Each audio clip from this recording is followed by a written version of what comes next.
Le nom de Jésus. Amen.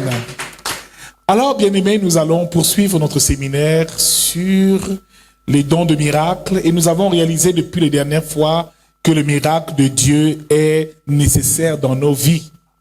Il est écrit dans Marc chapitre 16, nous l'avons dit au verset 17, que voici les miracles qui accompagneront ceux qui auront cru.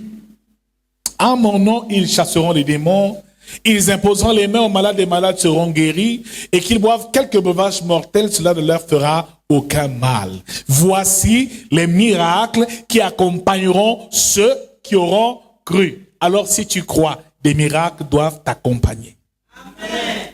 Bien-aimés, ils confirmaient leur appel et leur message, leur prédication par des signes, des miracles et des prodiges. Jésus ne faisait pas que prêcher et enseigner, il manifestait la puissance de Dieu. La raison pour laquelle dans nos familles on ne nous suit pas dans nos églises et que beaucoup ne sont pas convertis à notre christianisme, c'est parce que les chrétiens vivent très peu de miracles dans leur vie. Pourtant, il est écrit, voici les miracles qui accompagneront ceux qui auront cru. Mon frère, quand tu crois en Jésus-Christ, des miracles doivent t'accompagner au nom de Jésus. Je déclare à partir de ce soir que tu vis une vie de miracle. L'apôtre Paul disait, ma prédication ne reposait pas sur des discours persuasifs de la sagesse, mais sur une démonstration d'esprit et de puissance. Ce qui veut dire, frère, qu'il est important de prêcher l'évangile, mais il faut que par des signes et des prodiges, Dieu manifeste sa puissance dans nos vies. Alors, dès l'instant où nous devenons enfants de Dieu, des miracles doivent suivre. Une vie chrétienne n'est pas une vie naturelle, standard, fade. On doit ressentir le miraculeux qui se manifeste chaque jour. Ma prière, c'est que des miracles commencent à se manifester parce que beaucoup n'y croient même pas. Mon frère, ma sœur, nous devons croire que le miracle est possible en cette année 2024. Croire qu'on va atteindre un grand niveau dans notre marche avec Dieu au nom de Jésus-Christ. Parce que voici les miracles qui accompagneront ceux qui auront cru. Un premier miracle, ils chasseront les démons. Ils imposeront les mains aux malades, les malades seront guéris. Frère, si tu es chrétien, ne panique pas devant un malade, impose les mains et il sera guéri. On est trop dans la théorie, mais très peu dans la pratique. À partir d'aujourd'hui, commence à pratiquer ces choses et tu verras le miracle de Dieu s'accomplir. Je prophétise cette année un miracle, des miracles financiers, des miracles de santé, des miracles de restauration, des miracles de conversion au nom de Jésus-Christ. Alors frère, notre vie n'est pas une vie simple et ordinaire. On doit pouvoir vivre le miracle chaque jour. Bien aimé, ces hommes, ces païens, ces non-croyants dans nos familles parfois se moquent de nous parce que notre vie est tellement ordinaire. Dis, je ne veux plus d'une vie ordinaire. Je veux commencer à vivre le miracle du Seigneur. Parce que les miracles doivent m'accompagner chaque jour. Alors nous avons vu les fois précédentes, que les miracles, une des clés des miracles que Jésus appliquait pour que les miracles se produisent, c'était numéro 1, la compassion. Il avait la compassion des âmes. Devant une personne qui souffrait, Jésus compatissait, il avait de l'amour pour ces personnes. Mon frère, aucun miracle ne peut se produire sans l'amour. Alléluia. Pour que quelqu'un soit guéri, tu dois puissamment et profondément l'aimer et compatir à sa douleur. Et c'est la raison pour laquelle Jésus pleurait à chaque fois qu'il voyait quelqu'un souffrir. Si tu es insensible à la douleur des autres, Dieu ne te donnera jamais des dons multiples et particulièrement le don d'opérer des miracles.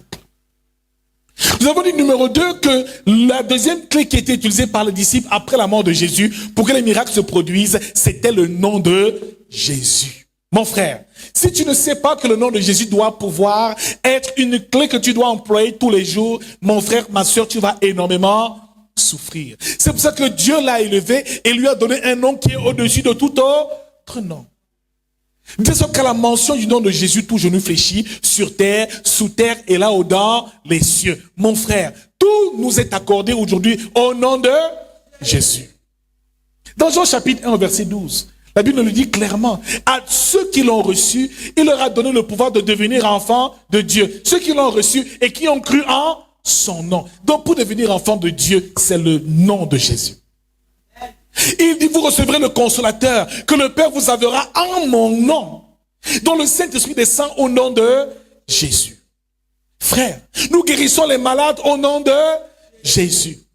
Tout ce que nous devons accomplir, c'est au nom de Jésus. Alors cesse de déranger le Seigneur. Applique simplement le nom de Jésus. Bien-aimé dans le Seigneur, à partir de ce jour, apprends à parler à tes situations. Jésus parlait aux arbres. Jésus parlait au vent et à la mer. Toi, tu ne parles qu'à ton Dieu souvent et peut-être à toi-même. Mon frère, parle à tes problèmes et détruis-les au nom de... À partir d'aujourd'hui, le nom de Jésus, il va falloir l'appliquer et le mettre en pratique. Amen. La troisième clé que nous allons voir ce soir est une clé très importante pour activer le miraculeux dans nos vies. Nous allons ouvrir nos Bibles dans Jean chapitre 6, à partir du verset 1. Un de ses disciples, André, frère de Simon-Pierre, lui dit, « Il y a ici un jeune garçon qui a 5 pains d'orge et 2 poissons. Mais qu'est-ce que cela pour tant de gens? » Jésus dit, « Faites-les asseoir. » Il y avait dans ce lieu beaucoup d'herbes, et ils s'assirent donc au nombre d'environ 5000 hommes. Jésus prit les pains, rendit grâce et les distribua à ceux qui étaient assis. Il leur donna de même des poissons, autant qu'ils en voulurent. La Bible déclare qu'ici, au verset 2, une grande foule le suivait parce qu'elle voyait les miracles qu'il opérait sur les malades.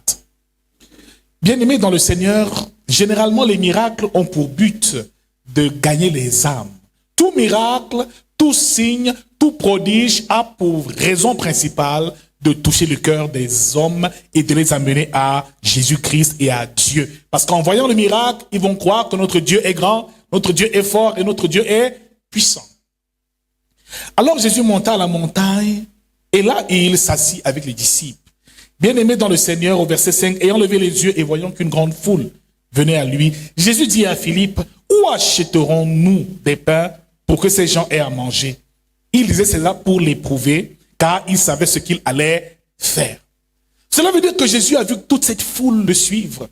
Mais il a vu des disciples, il dit à Philippe, mais comment on va faire pour nourrir toute cette foule? Il voulait éprouver la foi de Philippe. Ce n'est pas possible. On n'a rien pour nourrir une aussi grande foule. Les moyens sont limités. Je n'ai pas d'argent, je n'ai pas de salaire, je n'ai personne pour m'aider. Comment je vais faire pour travailler? Frère, généralement, nous sommes dans nos vies, nous aussi, face à tellement de difficultés. Les circonstances semblent tellement difficiles et les choses irréalisables qu'on croit qu'il n'y a plus espoir. Mais c'est quand l'homme ne peut plus que Dieu peut commencer. Bien aimé, parce que Dieu ne va pas faire ce qu'un homme est capable de faire. Dieu ne fera jamais ce que nous sommes capables de faire. C'est lorsque l'homme est donc limité que Dieu peut commencer, et c'est là où le miracle de Dieu doit se manifester. Nous voulons souvent, généralement, demander à Dieu de faire des choses que nous-mêmes nous pouvons réaliser. Travailler pour avoir de l'argent, envoyer ses enfants à l'école, c'est des choses que les hommes peuvent faire. Mais quand il y a une limite et une impossibilité, c'est là où notre Dieu, le Dieu des miracles, le Dieu qui répond par le feu, agit.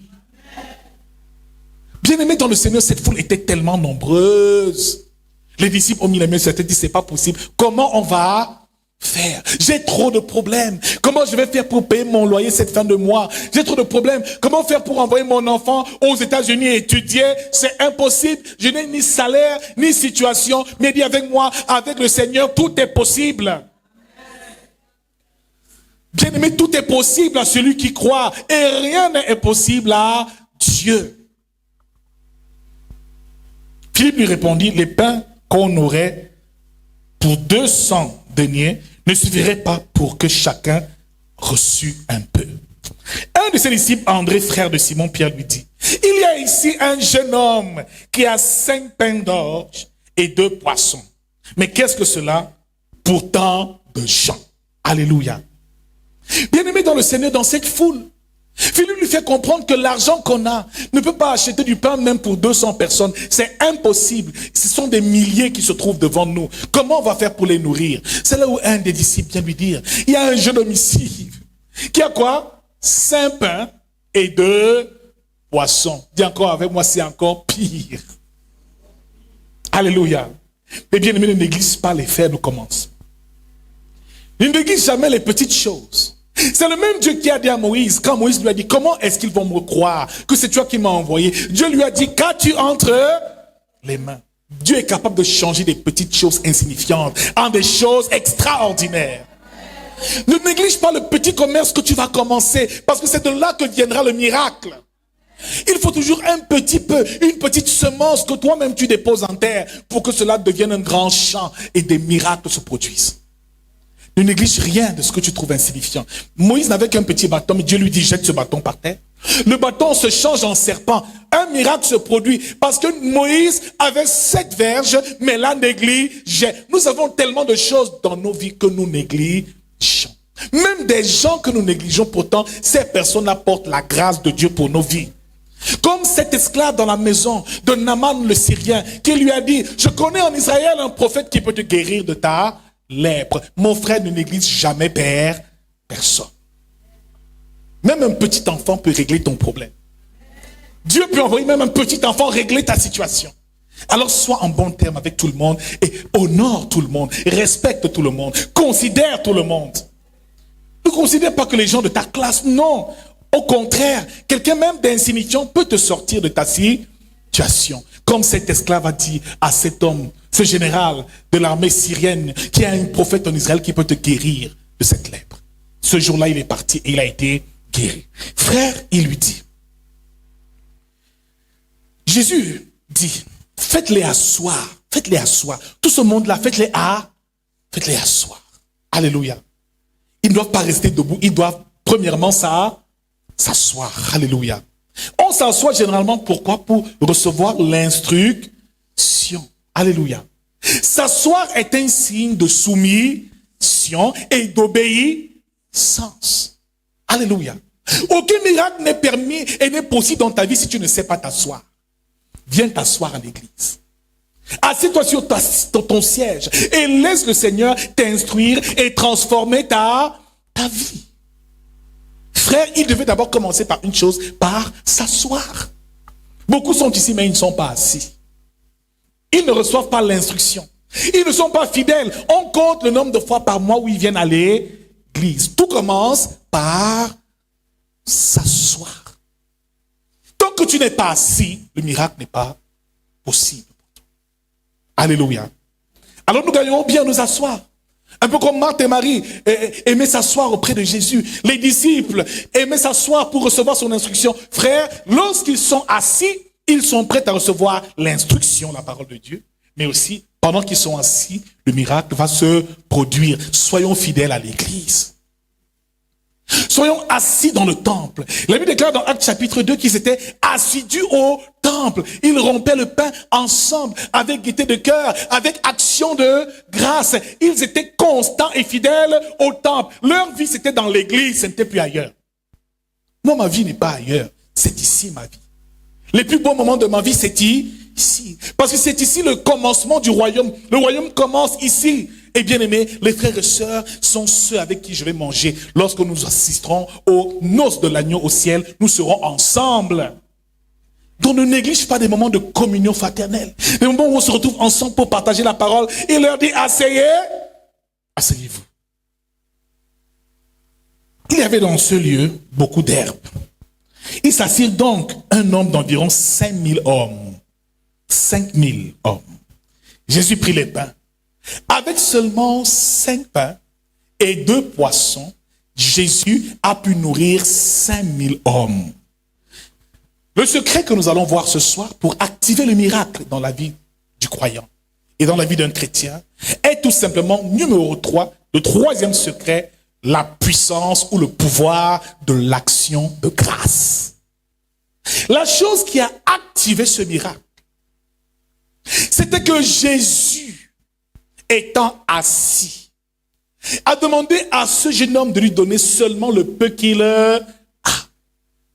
Mais avant de le partager, il a levé les mains et il a rendu grâce à Dieu.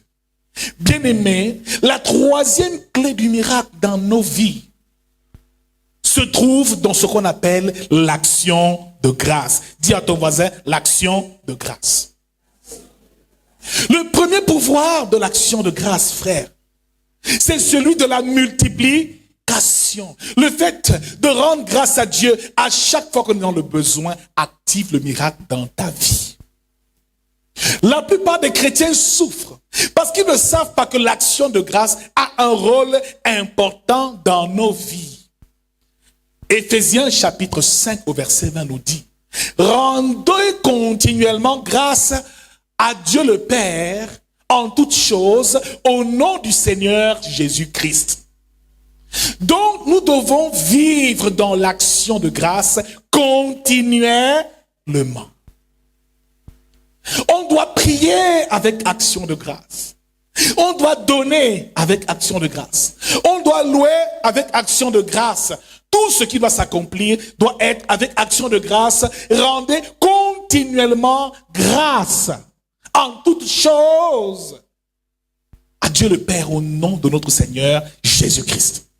Mon frère, ma soeur, en toutes choses, quand tu te réveilles le matin, rends d'abord grâce à Dieu.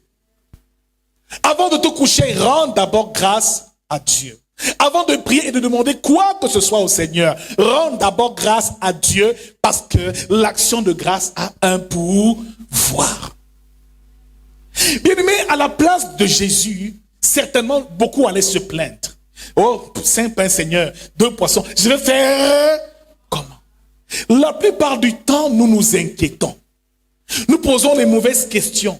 Nous nous décourageons. Les plaintes, les murmures empêchent au miracle de se produire. Mais les actions de grâce permettent au miracle de se produire. Bien-aimé dans le Seigneur, à chaque fois que tu te plains d'une situation, le miracle n'est plus possible. À chaque fois nous murmurons devant Dieu et on se plaint, comme le peuple d'Israël au désert n'a pas cessé de se plaindre. Dans Nombre chapitre 11, ils sont sortis d'Égypte et les ramassis les ont suivis. Mon frère, ils demandaient: oh Seigneur, nous voulons manger de la viande, manger du concombre, manger des oignons. Ils regardaient en Égypte, ils regrettaient d'être sortis avec ce Dieu, parce qu'il dit: ce Dieu nous a emmenés au désert, manger seulement de la manne. Ils étaient ingrats. Ils n'étaient pas reconnaissants. Alors ici, rendre grâce à Dieu, c'est être reconnaissant de ce qu'il fait pour nous. Rendre grâce à Dieu, c'est simplement avoir de la gratitude pour chaque petite chose que Dieu fait pour nous. Nous devons donc apprendre à célébrer chaque victoire dans nos vies pour aspirer à des choses grandes avec Dieu. Si tu n'es pas déjà capable de reconnaître le peu que Dieu fait, Dieu ne fera jamais de grandes choses avec toi. Jésus, au lieu de se plaindre en voyant seulement ces 5 pains, ces 2 poissons, il aurait pu commencer à se plaindre que mon argent n'est pas assez. Je vais faire comment pour payer mon loyer? Frère, si tu te restes 1000 francs, prends ces 1000 francs, lève-les et rends grâce à Dieu et laisse le miracle se produire. Quelqu'un est-il béni vraiment ce soir? Quelqu'un est-il vraiment béni ce soir? Bien-aimé dans le Seigneur, seulement 5 pains et 2 poissons représentent ici le miracle de Dieu. Bien-aimé, c'est quelque chose, ce n'est pas rien. Le petit argent que tu gagnes chaque jour là, qui a seulement ces petites pièces, ces 20 000 francs qu'on te donne à la fin du mois, ce n'est pas rien, c'est la grâce de Dieu déjà que tu as entre les mains. Mais pour que cela se multiplie, cesse de te plaindre. Cesse de murmurer. Cesse de dire que mon salaire, ça ne me suffit pas. Apprends à te contenter et à dire: Seigneur, je te rends grâce déjà pour ce peu, mais j'aspire à des choses plus grandes. Demande des choses grandes à Dieu, mais avant de les demander, bénis-le vraiment pour le pain qu'il nous donne. Frère, le souffle de vie a de la valeur. Se réveiller chaque matin, c'est la plus grande bénédiction qui soit. Mais on se plaint pour l'argent, pour les voyages, pour les voitures, pour des choses futiles. Bien aimé, notre vie, notre santé vaut plus que tout l'or du monde. Mais tu te lèves le matin, tu ne rends même pas grâce à Dieu. Le problème, c'est que l'homme, dans son cœur, dans sa nature, est généralement plein d'ingratitude. Et il s'habitue tellement vite aux bénédictions de l'Éternel, parfois ça devient déconcertant. Frère, manger seulement un bout de pain, c'est un miracle. Il y a des endroits où on ne mange même pas. La misère et la sécheresse sont tellement fortes que les gens boivent l'eau des égouts, parfois les urines des chameaux. Mais frère, tu es dans une maison, Même si tu n'as pas ta chambre à toi seul, mon frère, rends grâce à Dieu. Tu fais un travail, ton patron te paye une petite somme tous les mois, rends grâce à Dieu. C'est le seul secret pour permettre à ce que Dieu multiplie ce que tu as déjà entre les mains. Il n'y a pas de multiplication sans action de grâce. C'est sûr, tu te plains de ton pasteur. Tu te plains des frères et sœurs en Christ. Tu te plains de tes amis. Tu te plains peut-être de ton patron. Bien-aimé dans le Seigneur, les plaintes ne vont faire que nous retarder. C'est à cause de leurs plaintes et de leurs murmures qu'ils ont fait 40 années d'errance au désert. Ils ont erré 40 ans à cause de leurs murmures, de leur incrédulité, mais encore plus de leur ingratitude. Bien-aimé, un chrétien qui ne sait pas rendre grâce à Dieu est un chrétien ingrat. Bien-aimé, tout ce pourquoi tu ne rends pas grâce, tu finiras par le perdre. Si tu as des enfants, tu as un travail, autant pour moi, et tu ne bénis pas Dieu pour ce travail, tu finiras par le perdre. Tout ce pourquoi tu ne rends pas grâce, tu finiras par le perdre, que ce soit de l'argent, une épouse, un époux. Alors il faut apprendre chaque jour à bénir Dieu pour l'époux qu'il t'a donné. À bénir le Seigneur pour les enfants qu'il t'a donnés. À bénir des personnes pour ce que le Seigneur a fait dans leur vie. Frère, il faut vivre permanemment dans l'action de grâce parce que l'action de grâce permet de recevoir la bénédiction de Dieu, mais aussi de la garder et de la conserver. Dieu n'aime pas les ingrats. Jésus ici leur donnait une leçon. Il voulait leur faire comprendre que le miracle est possible. Même avec le peu que tu as, dès l'instant où tu commences à le bénir et à ne pas négliger le petit peu que tu as dans les mains. Dis à ton voisin, qu'est-ce que tu as dans les mains? Ta petite formation, ton petit commerce, hein, tout ce que tu as de petit là qui semble insignifiant. Mais laisse-moi te dire que tant que tu ne bénis pas Dieu pour cela, ça n'évoluera jamais au nom de Jésus-Christ. Bien-aimés dans le Seigneur, prenons donc conscience de la valeur des choses que Dieu nous donne. Le pain a de la valeur, le poisson a de la valeur. C'est une bénédiction et l'homme parfois semble banaliser les choses les plus importantes. Le souffle de vie est une bénédiction. Frère, il y a des moments où il faut simplement s'arrêter un peu et dire Seigneur, merci. Mon Dieu, merci.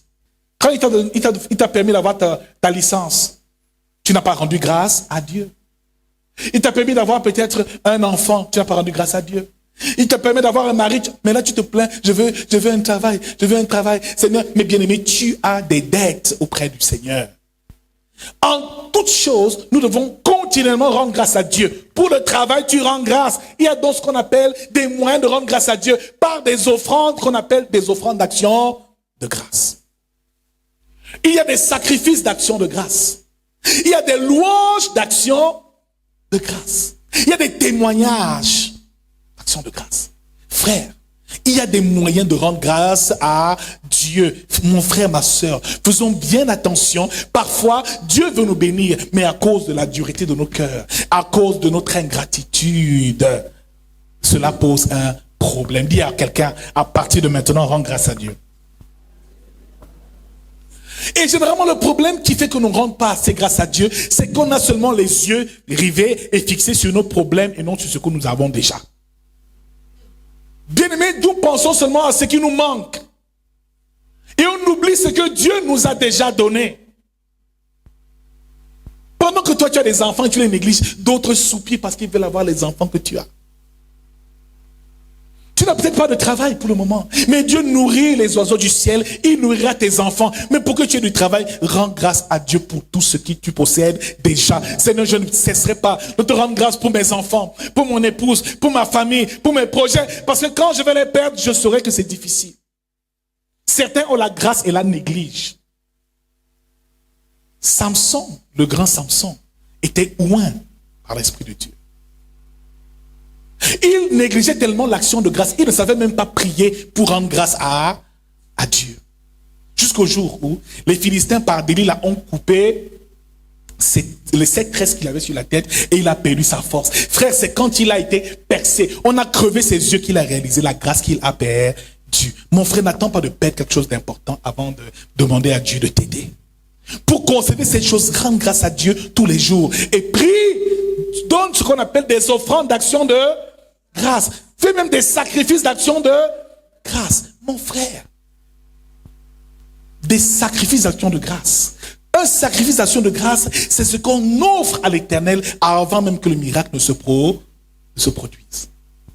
Et une offrande d'action de grâce est ce qu'on remet à l'Éternel quand on a reçu la bénédiction. Donc mon frère, offre des actions de grâce avant, après. Frère, même le roi David n'allait jamais en guerre sans faire des sacrifices. Alléluia. Alléluia. Dans 2 Chroniques, chapitre 1, la Bible déclare que le roi Salomon est allé à Gabaon et a fait immoler 1000 bêtes. C'est cette même nuit-là que Dieu est apparu à Salomon et lui demandait, mais qu'est-ce que tu veux que je fasse pour toi? Tu as donné à David, mon père, beaucoup de choses. Tu l'as élevé, tu l'as béni. Mais moi, donne-moi seulement de la sagesse pour gérer ton peuple. Dieu lui a donné cette sagesse. Il ne voulait ni richesse, ni or, ni argent. Mon frère, ma soeur. Parce que Salomon savait offrir à l'Éternel. Comme le roi David n'a pas voulu donner à Dieu des holocaustes qui ne lui coûtent rien. Aravna lui a proposé son champ, lui a donné des holocaustes, des bêtes à sacrifier. David a dit non, je ne donnerai pas à l'Éternel mon Dieu des holocaustes qui ne me coûtent rien. Mon frère, nous voulons souvent recevoir de Dieu, mais nous ne savons pas que la bénédiction passe d'abord par l'action de grâce. Et souvent nous sommes à l'église. Dieu te dit, il faut témoigner, tu ne témoignes pas. Pourtant, par ce témoignage, le ciel va s'ouvrir pour que ton miracle te visite au nom de Jésus. Mon frère, ma soeur, l'action de grâce doit être permanente. Mais demande à ton voisin, est-ce que tu rends vraiment grâce à Dieu? Alléluia. En hébreu, action de grâce veut dire Shelem. S-H-E-L-E-M. Shelem. Action de grâce veut dire Shelem. C'est ce qu'on appelle offrande de paix ou sacrifice d'alliance ou d'amitié. Bien-aimé dans le Seigneur, celui qui vit dans l'action de grâce est toujours béni. Donc l'action de grâce est donc un acte de reconnaissance. On va même dire un acte de foi envers l'Éternel pour ses bienfaits. Celui qui rend grâce à Dieu donne toute la gloire à l'Éternel, reconnaît que tout ce qu'il a, tout ce qu'il est, tout ce qu'il possède vient de Dieu. Dieu est le pourvoyeur de toutes mes bénédictions. Je reconnais que Dieu est tout puissant. Parce que ce qu'il me donne, après l'avoir reçu, je vais le lui rendre un peu. Parce que la grâce ne m'appartient pas. Celui qui reçoit quelque chose de Dieu, une bénédiction, et qui ne prend pas une part pour le lui remettre, lui rendre, reconnaît que Dieu n'est pas son pourvoyeur. Il est son propre chef et son propre Dieu. Alors l'action de grâce doit être un mode de vie. Nous devons nous rendre grâce à Dieu continuellement. Dans Jean chapitre 11, la Bible déclare que Jésus est allé à la rencontre de Lazare. Il avait appris que Lazare était mort. Quand Marie, Marthe, les sœurs de Lazare ont commencé à pleurer, que Seigneur, si tu avais été là, Lazare ne serait pas mort. Ne vous êtes pas dit que je suis la résurrection et la vie? Et Jésus le leur rappelle. Elles ne comprennent pas. Il arrive vers la tombe de Lazare, il commence à pleurer. La Bible dit que Jésus pleura et les Juifs qui étaient à côté lui disent, voyez comment il aimait celui-là. Mais il ne pleurait pas parce que Lazare était mort. Il pouvait ressusciter Lazare à tout moment. Mais il pleurait à cause de l'incrédulité de ces personnes. Il s'approche de la tombe. Il dit, ôtez la pierre. Oh là là là là là là. Seigneur, non, non. Il sent déjà. Il sent. Donc ils ont même combattu le miracle de Dieu. Ma prière ce soir, c'est que tu ne combattes jamais le miracle du Seigneur dans ta vie. Alléluia. Alors quand il ôte la pierre, Jésus rend grâce. Avant d'ôter la pierre, il rend grâce à Dieu. Il lève les mains vers le ciel. Au verset 41, ils ôtèrent la pierre. Jésus levant les yeux en haut et dit, Père, je te rends grâce de ce que tu m'as exaucé. Alléluia. Il dit, ôtez la pierre. Et il lève les mains vers le ciel. Il dit, Père, je te rends grâce de ce que tu m'as exaucé. Il dit, je sais que tu m'exauces toujours. Mais j'ai parlé à cause de ce peuple, afin qu'il croie que c'est toi qui m'as envoyé. Donc Jésus, avant de ressusciter Lazare, a d'abord rendu grâce à Dieu. Tout ce qui était mort dans nos vies. Je ne sais pas ce qui est mort dans ta vie, mon frère. Ma soeur, je ne sais pas ce qui est mort dans ta vie, mais ce soir, tout ce qui était mort ressuscite au nom de Jésus-Christ. Ta santé ressuscite au nom de Jésus. Tes projets ressuscitent au nom de Jésus. Ta santé ressuscite au nom de Jésus. Mon frère, voilà le deuxième pouvoir de l'action de grâce. Il a le pouvoir de ressusciter tout ce qui était mort. Lazare était mort, mais Jésus a levé les mains et a rendu grâce à son Père. Alors apprends à rendre grâce à Dieu pour chaque situation difficile que tu traverses. Qu'est-ce qui est mort dans ta vie? Dès l'instant où tu te rassures qu'un domaine de ta vie est mort, ta santé est morte, le seul moyen c'est d'abord de rendre grâce à Dieu et de dire maladie, va-t'en. Donc voilà les deux premiers pouvoirs que nous voyons ce soir. Nous allons poursuivre les prochaines fois parce que l'action de grâce est tellement profonde. Tellement profonde. Que nous devons tout faire avec action de grâce. Un homme qui ne rend pas grâce à Dieu est un homme qui est permanemment insatisfait. Qui est insatisfait ici? Qui lève la main? Qui est insatisfait? Qui est souvent très insatisfait? Je ne suis pas content. Frère, pardon, prête-moi 10 000. Ouais, je n'ai pas 10 000, je te donne 5 000. Tiens, voici 5 000. Ah, c'est 5 000. Ah, bon, ce n'est pas assez bon. Merci, on fait comme ça. Là, il m'a donné, mais ça ne me suffit. Quand tu agis ainsi, tu empêches au Seigneur de te bénir. Tu bloques le processus de la multiplication et du miracle. Quand il te donne 5 000, avec ces 5 000-là, viens d'abord bénir le Seigneur. Viens le célébrer de toutes tes forces. Et après avoir célébré le Seigneur, dis Seigneur, il manque encore les autres, il va pouvoir. Non, tu n'as rien compris ce soir. Donc des personnes qui à l'église sont frustrées. On fait la louange, elle est triste parce qu'elle a ses problèmes dans son... La louange est une offrande d'action de grâce devant l'Éternel, est un sacrifice. On ne loue pas seulement Dieu quand tout va bien, mais on loue plus quand tout va mal. Moi, je loue plus quand tout va mal. Quand je n'ai pas d'argent, je loue davantage Dieu. Je le danse, je le célèbre. C'est quand je suis foiré que je célèbre mon Dieu. Pour dire au diable que tu es un menteur. Vous savez comment le diable fait? Il sait que quand tu es triste là, il ferme ton ciel. Hein? Tu commences à parler de tes problèmes à tout le monde. Allô Mireille, comment c'est fort? Je suis trop froid. Comment ma soeur ça va? Ah, ça ne va pas. C'est chaud à Bagdad. Il n'y a rien pour les pauvres. Plus tu parles de ta misère aux gens, plus la misère demeure. Mais au lieu de te plaindre, commence à rendre grâce à Dieu. Provoque un temps de louange et d'adoration. Quand les gars de la sonnette sont dehors, ils veulent déjà couper le courant, commence à louer Dieu. C'est là où il va savoir entendre, il va dire qu'est-ce qui se passe. Le type, si malgré ça, il célèbre comme ça. Non, l'agent de la sonnette va dire pardon, ça c'est la sorcière. Je rentre d'abord chez moi, le type ci n'est pas simple. Quelqu'un ne comprend pas. On vous révèle les mystères comme ça, vous ne comprenez pas. Amen. Donc le matin, tu mets ta louange, tu danses, tu loues Dieu, tu transpires. Après cette louange-là, ou même pendant, le Saint-Esprit va susciter quelqu'un pour te sortir de là. Parce que le diable sait que la tristesse ferme le ciel. Donc que la joie reste dans... Donc un homme qui vit dans l'action de grâce garde toujours la joie dans le... Il est reconnaissant de chaque petite chose que Dieu fait. Il ne se plaint pas. Et c'est un secret pour activer le miracle dans nos vies. Nous allons poursuivre les prochaines fois. C'est intéressant, n'est-ce pas? C'est vraiment intéressant. Quelqu'un comprend pourquoi il est important de rendre grâce à Dieu? Frère, nous sommes là ce vendredi. Oh Seigneur, accomplis les miracles. Mais on était là mercredi, Dieu n'a rien fait. Avant de dire à Dieu de faire quoi que ce soit, rappelle au Seigneur d'abord ce qu'il a fait. Rends grâce à Dieu par ta louange. Rends grâce à Dieu par ton témoignage.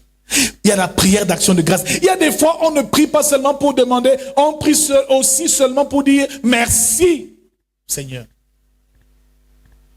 Si chaque fois que tu te retrouves à prier, c'est seulement pour demander, mon frère, Dieu ne va jamais exaucer tes prières. Il y a des fois, tu te retrouves dans la présence de Dieu.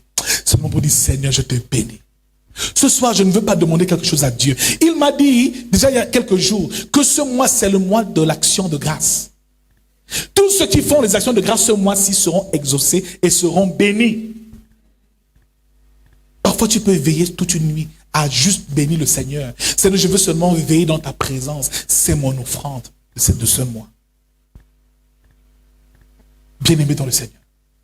Et rendons continuellement grâce à Dieu. Par des services qu'on rend à l'église.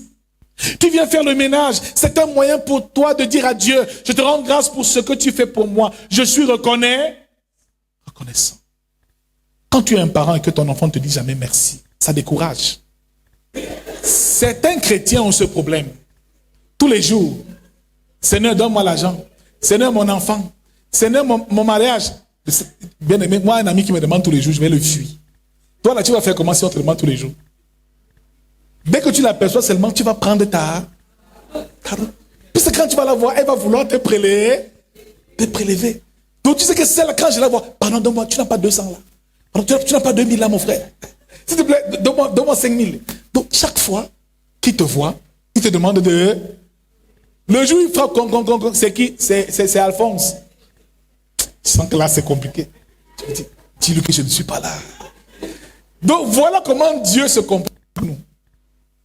Donc il y a des fois, quand tu vois, tu te rends compte du Seigneur. On dit Seigneur, merci. Rappelle-lui simplement ce qu'il a fait dans le passé. Tu termines et tu rentres chez toi et le Seigneur se souviendra de tous tes besoins et il va exaucer tes requêtes. Qui a vraiment été béni ce soir?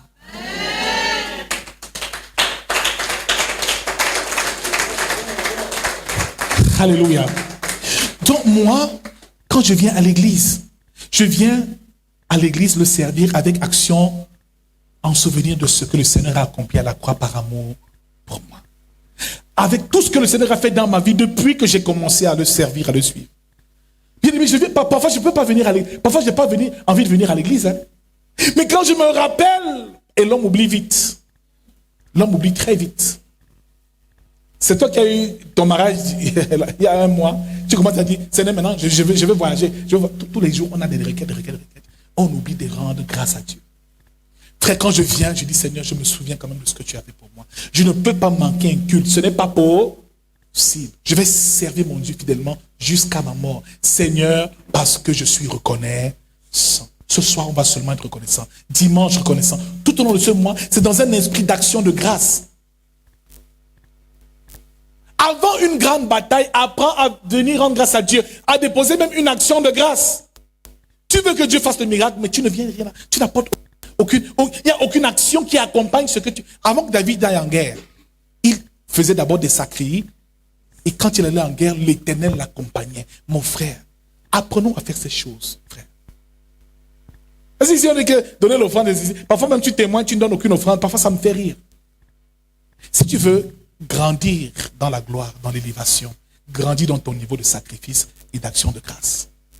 Plus tu apprendras à rendre grâce à un haut niveau, frère, plus tu verras comment est-ce que des miracles vont commencer à se produire. Alléluia. Tu te décides aujourd'hui, là, je vois l'église à les herbes, il y a des herbes partout. Moi, là, je vais défricher toute cette semaine-ci. Toute ma semaine, ce sera seulement consacrée à défricher les herbes autour de l'église. Tu viens le faire avec action de... Pas avec murmure, on vous connaît. Alors si tu viens faire ça avec murmure, ça ne produira jamais. Il y a aussi des caractéristiques de l'action de grâce, on les verra les prochaines fois. Frère, toute action de grâce n'est pas agréée par l'Éternel. Donc si tu apportes l'offrande, Seigneur, je te rends grâce pour la vie de mon enfant. Le voilà qui veut voyager, il veut demander le visa. Voici mon action de grâce, tu déposes sur le panier, on prie pour toi. Bien-aimé, les anges du Seigneur vont l'accompagner. Alors, on prie seulement. On ne veut rien donner. À chaque fois que tu reçois quelque chose, donne toujours quelque chose au Seigneur pour la gloire de son nom. Et tu verras que tu iras toujours de bénédiction en bénédiction. Alors ce soir, j'aimerais que quelqu'un rende grâce à Dieu. Qui est prêt à rendre grâce à Dieu de tout son cœur ce soir? Qui est prêt à rendre grâce à Dieu par sa louange, par son adoration, par son témoignage, par sa charité? Je rends grâce à Dieu même en faisant du bien à ceux qui souffrent. Eh, Seigneur, nous sommes tellement ingrats. Je veux que ce soir, nous nous souvenions de tout ce que Dieu a fait pour nous. Je veux me souvenir de cela.